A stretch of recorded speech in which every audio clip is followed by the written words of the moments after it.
This is College Algebra 5.6 Determinants and Cramer's Rule. Alright, we're going to do a few things in this lesson. First of all, we're going to find out what determinants are, and we're going to also find out what are called minors and cofactors, because we're going to need to use the concept of a minor and the concept of a cofactor in order to find the determinants of a matrix.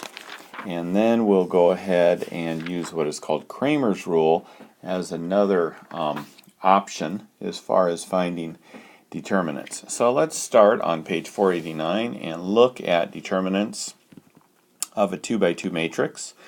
Alright, so what we have here as far as our determinants go is we have a, let's just put a 2 by 2 matrix here.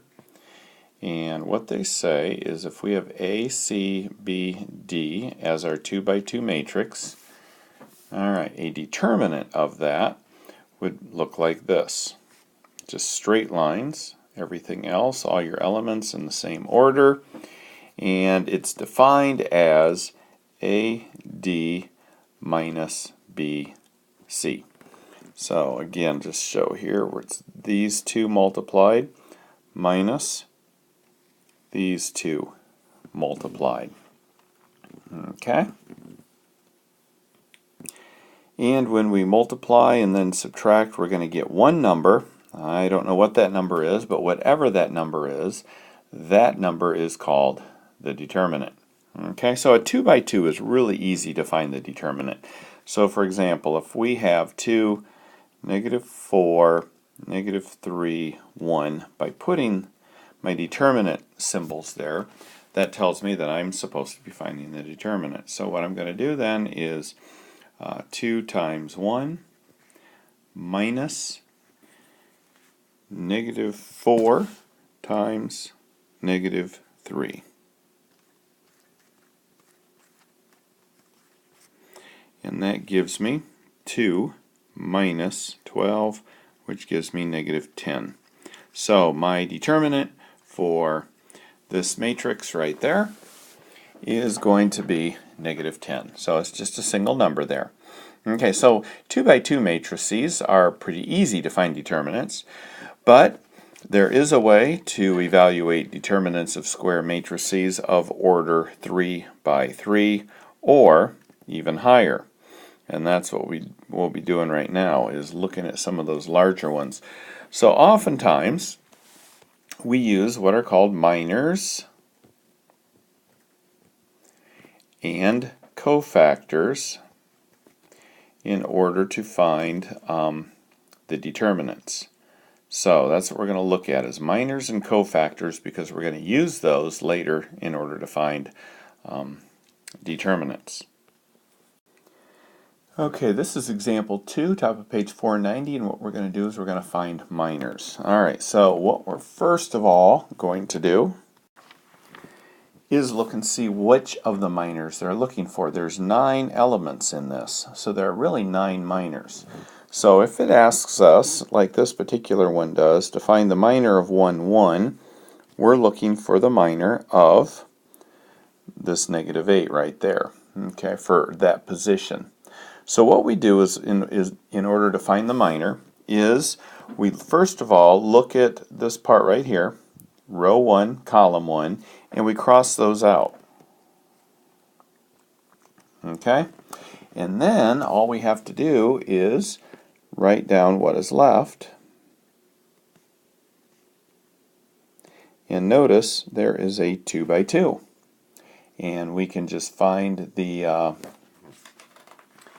minor by evaluating the determinant of a 2 by 2, and that ends up being what we're looking for. So we've got -30 minus -21, which means those are pluses, which means my minor of M11 is -9.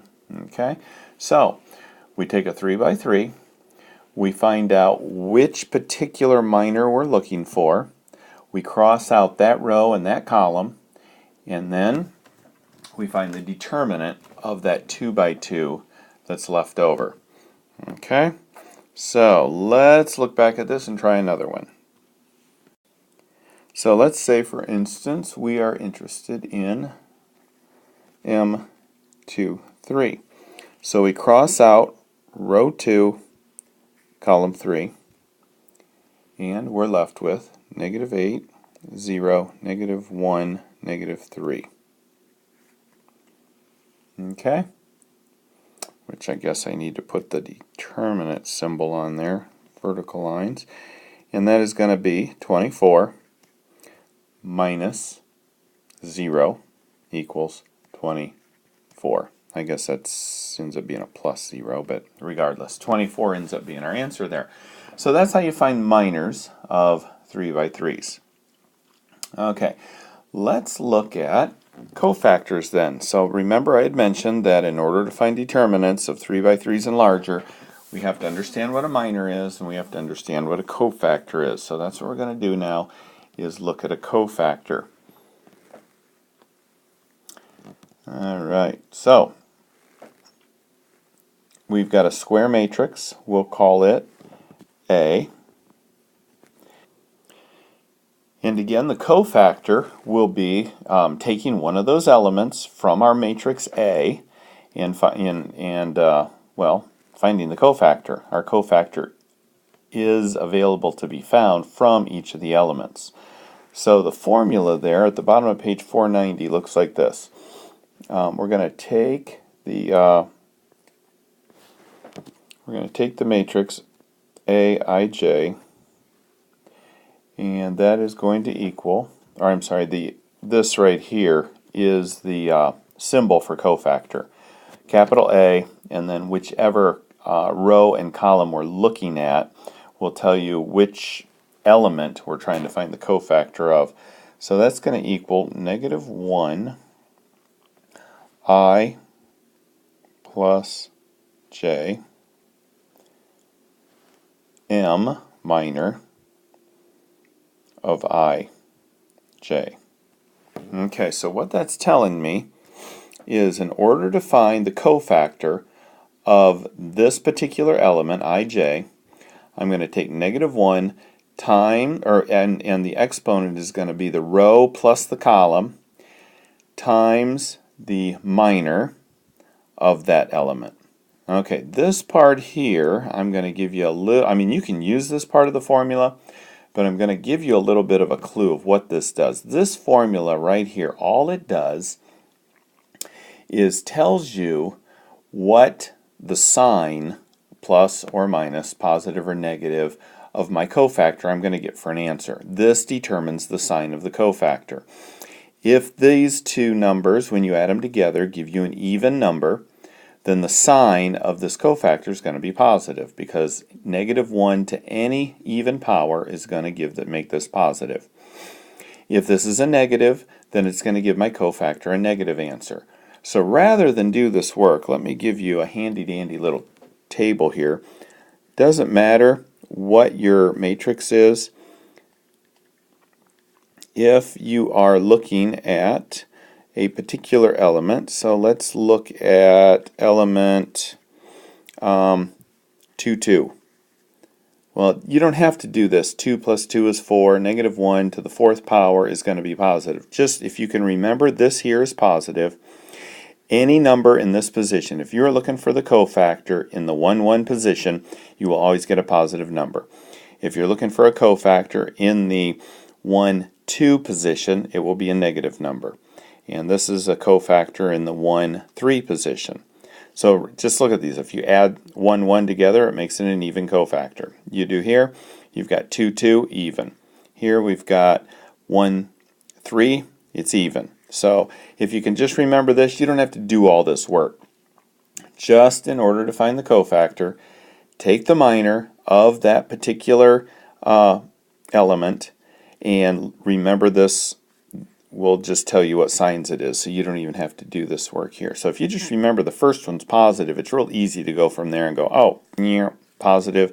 Every other one then is positive. Okay, so that's a handy way to help you to find the cofactor with you know, a little less work anyway. So let's look at A, 1, 1. Okay, so let me write a matrix up here. So what I put here is the same matrix from example 2 we used a little bit ago that we used to find the minor. So let's see if we can find the cofactor.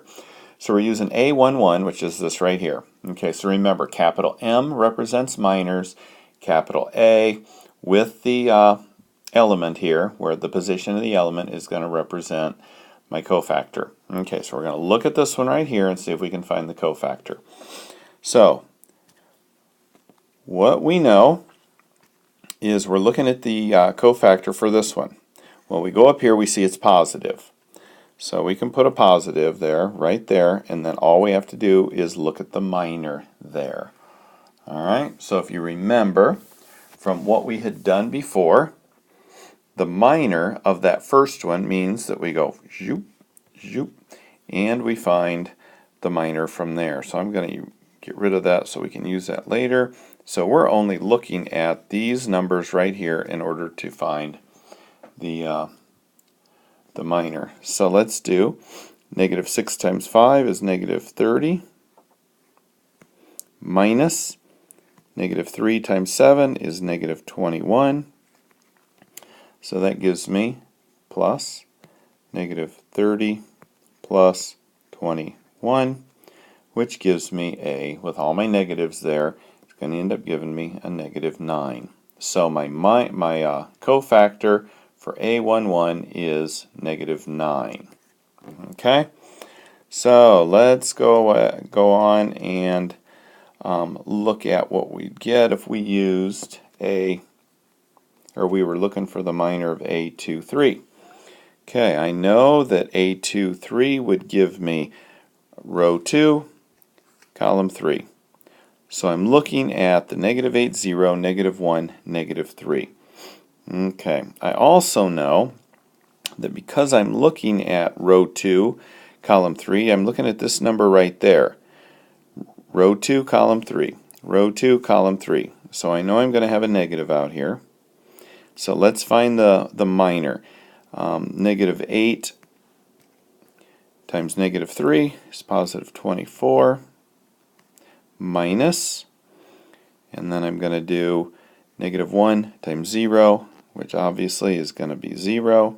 Doesn't matter what the sign is, and my answer is going to be negative 24. So that is the cofactor of a 2, 3 element, is negative 24. Okay, so not too terribly difficult. A lot of stuff to remember, but not difficult to do. So in the next video, 5.6b as in boy, we'll start working with determinants. So we found in 5.6a determinants of a 2 by 2 matrix, and then we found out how to find the minors of a 3 by 3 matrix, and then we learned how to find the cofactors of a 3 by 3 matrix. And so then 5.6b then is going to be how to find the determinants.